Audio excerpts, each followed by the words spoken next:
Do you want to get a good mark on Friday for mathematics, paper 1? Welcome closer. I'm going to tell you everything you need to know. Hi besties, welcome back. Can you believe that you recently just started your final exams and already you are writing maths paper 1? Crazy, right? You've done paper 3 English, some of you guys have done isiZulu, Afrikaans, Setswana. Like you guys have done almost 3 papers by now. I hope English was good. We are not going to discuss the paper, but we all know that question about the English file when they were asking you about the 2 weeks. Let's get into mathematics. The most important thing for this paper is for you to first understand the topics. Let's get into it. The topics that we have for paper 1: algebra, number patterns, finance, calculus, probability. I feel like there's a topic that I'm forgetting, and I think it might be a very functions and graphs. Let's get into it. Nazo. Okay, we're going to start off with algebra. The most important thing I will tell you here, if you're struggling, if you have a plus, a negative, a division, and a multiplication, you cannot manipulate these equations in the same manner. For example, if you have 2 to the power 2x minus 2 to the power x plus 2 equal to 32, you cannot now use the law of exponent that asks you, because there's the same base, to drop it down. The sign matters. You can only do that in certain instances. Very important. The other one is, in maths, there's so many ways to get an answer. Doesn't matter what your teacher taught you, there's so many ways to kill a cat in mathematics. Another one I spoke about, if you are doing a quadratic equation and it is 5 marks, I want you to hear me carefully. Because if you are going to make this mistake on Friday, I will personally jump on the screen and choke slam you because you don't listen. If a quadratic equation is 5 marks, high chance that one of the solutions has to be rejected or there's no solution. For example, let's look at last year's paper. One of the questions, if an algebra question is 4 or more, but most likely if it's 5, then you know what's going to happen. Another tip I can give you, test your answers. Test your answers. A lot of people don't actually do this, and it's very crucial. Do your answers match the equation you were given? Yes, we hear you solve the equation, but when you put the x, you got 129 for x. When you substitute it in the equation, does it balance? Does it balance or not? Unpack that. That is one thing that will help you in mathematics a very long time. Similar with simultaneous. Simultaneous, I'll give you advice. They try and trick you off and try and turn the equation into a quadratic. Most important thing here, do the easiest one. Maybe if you get y squared plus xy divided by y plus 2, and then you get y is equals to 5x plus 8. Substitute the easiest one, because you know for sure you're going to get a mark for substitution. You might not get the others correct, but substitution, you have a mark. Also, another thing for maths, while we are there, do not skip a step and assume the examiners understand what you are saying. If you are doing maths, you don't know what step they're going to mark and which one they're not going to mark. Make sure you write everything. You have a bracket that you're expanding. Show us when you expand, what are you getting? What values are you getting? Simplify it. Write the next step until you to answer. Remember, when you're writing exams, you are writing them as if I have no idea what you're talking about. I'm a marker with a memo. I need to not really know the subject matter, but I must understand every single step of what you did. Another one, if it sounds very tricky or challenging and you're spending too much time, move. Especially, you know yourself and you know questions that usually challenge you and they take longer, skip. Because previously, I'm sure you've seen in some question papers where there was an error in the paper and then they end up removing that question. Remember that they will remove that question, but you have spent so much time on it. The best tip I can give you, move. Move, move, move. Very important. Remember, a simultaneous can come in any form. It can come in a logarithm. It can come in number patterns. It can come in everything. The principle remains the same. All right, we are done with algebra. If you know that you typically get below 70 for maths, please do not answer 1.3 immediately. Move. 1.3 is a high order question. Don't break your head with it just yet. Score marks where you can first. You'll come back and deal with it. Another tip, do not skip anything in maths. Whatever information you have, try and combine a combo. Fight. Fight. Don't make a space in your question paper. All right. And then when it comes to number patterns, you must know what you're being asked. If you're asked for a position or are you asked for a value, very important things. And remember, if you're being asked for n, can n be negative? Tell me in the comment section. Remember, you are going to be asked to calculate the formula of a sequence.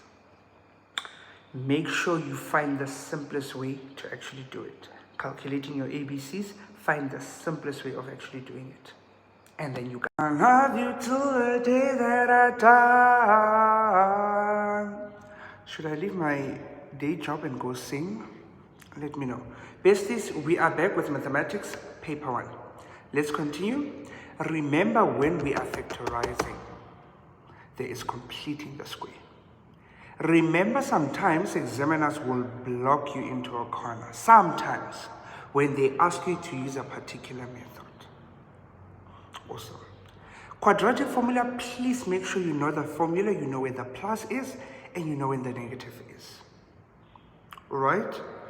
And then now, the devil of them all. For which values of x? Or should I leave that for when we are by the functions? But I think we are going to functions, right? We are. Do you remember the shape of the various formulas? Do you know how a straight line looks? Do you know how a hyperbola looks? Do you know how an exponential graph looks? Do you know how a logarithm graph looks? Do you know how a quadratic equation looks and the graph of it? Very important. What is an asymptote? Remember, the logarithm is the inverse graph. Most likely you'll be asked to plot a graph. You need to know how to make that small table. Whatever method your teacher taught you, you need to be able to do that small table with the various values of x, and then draw that, and then draw out your asymptote. Very important that you do that. Back, when you are calculating your x-intercept, that is where y is 0. When you calculate your y-intercept, x is equals to, that winner. Now let's talk about the words that they use, fancy words that they use in functions and graph. Let's talk about the definition of a domain. The domain is all the x values. You see that line that goes like that? It's all the values for which the graph is defined. The range is all the y values. For example, in a line graph, you will know that your domain is x element of real numbers, because the graph simply exists for almost all the x values up to infinity. Similar to your range. Your range will also be there. But with certain graphs, there is a limitation to where the graph cannot be. You get that? Now let's talk about solving simultaneously in functions. They might ask you to calculate the intersection where these graphs meet, for you to find the coordinates of those. For example, they might ask you where a straight line and a quadratic graph meet. Remember, they will meet at 2 points, most likely. All right. So remember that now when we are doing a parabola, the quadratic, remember it has 2 standard formulas. Make sure you know both of them, and remember what each value tells you. For example, a If A is positive, your graph is smiling. And if it's not, kwatile. And then for you to calculate your axis of symmetry, remember axis of symmetry is calculated by x is equals to negative b divided by 2a. Very, very important. And if you're asked to find the equation of a parabola, you will either have a turning point given to you, or you will have two intercepts given to you. And if you are given the turning point, which is PQ, then you'll use that formula that has PQ. And then if you're given the two intercepts, you'll use the formula that is A, and then open bracket x minus 1, close bracket x minus 2, right? And then when we're doing a hyperbola, remember if A is positive, your graphs are going to be in the first and third quadrant. If it's less than 0, it's going to be second and fourth. And remember this type of graph has a horizontal and a vertical asymptote. The horizontal asymptote, it's the Q. Vertical, it's P. It's very important for you because they will ask you this. And if they ask you about the axis of symmetry, the formulas are as follows. Please write them down. Y is equals to x minus p plus q. That's if there's a positive gradient. We spoke about it, the A. And if there's a negative gradient, it's y is equals to minus x plus p plus q. Exponential, you know the equation. There's only one. And it is one asymptote. It's the horizontal one. It's the Q. And remember, if your B is positive, remember, there is B, there is A. I'm not going to talk about trig graphs. You're not writing about those yet. So now let's get into the next element of functions that people hate. Remember that when you draw your graph, try and use your ruler and make sure that your graph is as straight as possible. Now let's talk about the topic that people hate, or the question that people tend to ignore. For which values of x? No, come here. Come here. You are gonna listen. It's gonna listen to this. For which values of f of x is greater than 0? What does that mean? Big English confuses. Remember, f of x is a graph. They will tell you f of x da da da is equals to da da da whatever what you might call, right? You still with me? So if they say for which values of x will f of x be greater than 0, they are asking you for which values of x will this graph be above that 0 in the y-axis. So when you look at that graph above the y-axis, like from 0, remember that x-axis cuts the y-axis by 0. So if they're saying greater than 0, it's the values of x where the graph is above. And if they say less, it's there, down. Got that? Let's get into it.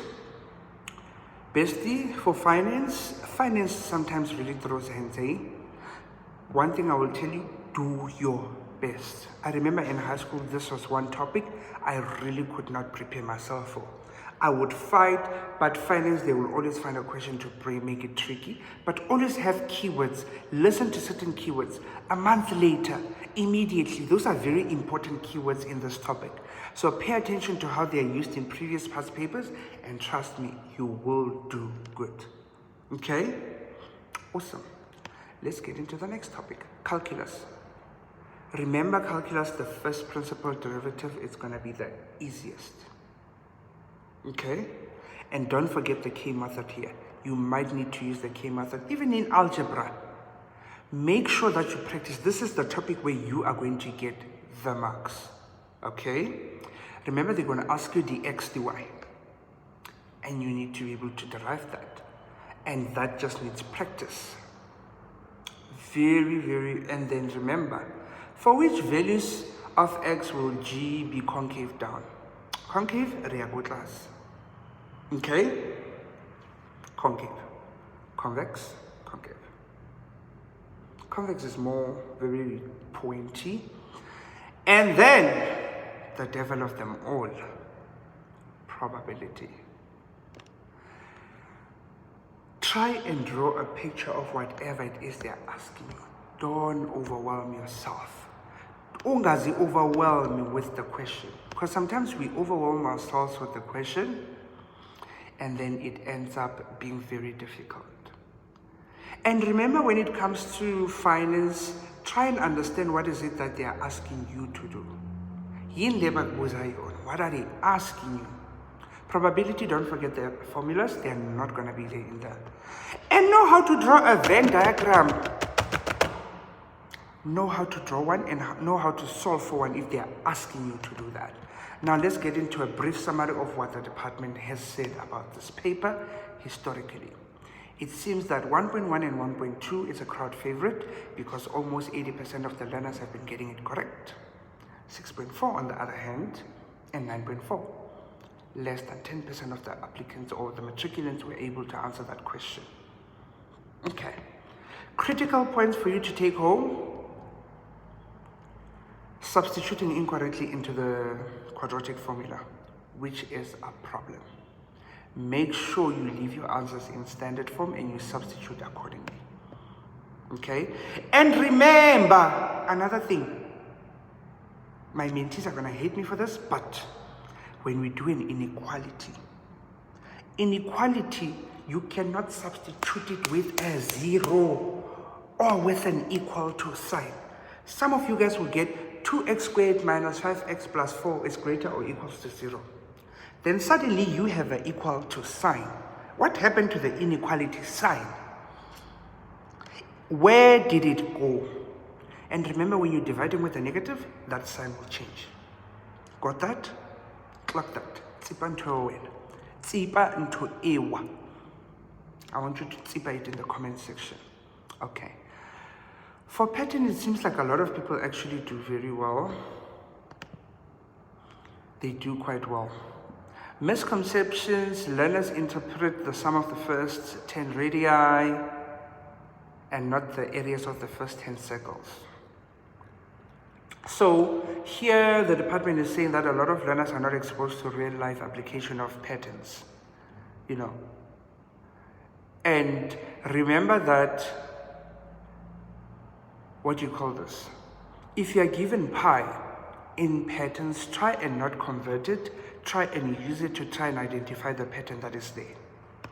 Because remember, it's more about patterns. That's why the topic is called patterns. The hyperbola. Learners use their formulas incorrectly. Formulas are provided in the formula sheet, and it is there for you to have a look at. So do make sure you do take advantage of that. Okay? And remember, finance, do make sure that your interest is actually converted. If it's 6.8, some people, and it happens to the best of us, you'll end up writing 68%. Why? You won't even know yourself. So don't be overly excited. Breathe and take the paper with confidence. Okay? All right. Besties, we are by the end. But one last thing I want to tell you, one last thing, is that remember, this paper is not there to get you out. Answer as much as you can. If a question is challenging, skip mtakabao. Skip that question, you will see it. Try and collect marks as quick as you can. Collect marks where you can. Remember, a tree diagram is something that you could be assessed on. From grade 11, remember that? Yeah, that's something that would come back and haunt you. So do make sure that you do that. Another thing is, if you are doing combinations, don't overthink it. Just make that square. That's how our teacher taught us. You make a square and then try and do the combinations. Do the numbers get removed once they're used, or they are used multiple times? Try and listen to what they're telling you. And if a question is hard and you are done with all the questions, fight with everything. You got to fight, Black Child. You got to fight. This is your final push. Besties, good luck. There is amazing creators on YouTube and on TikTok that are doing summaries and revision sessions for mathematics paper 1. Good luck.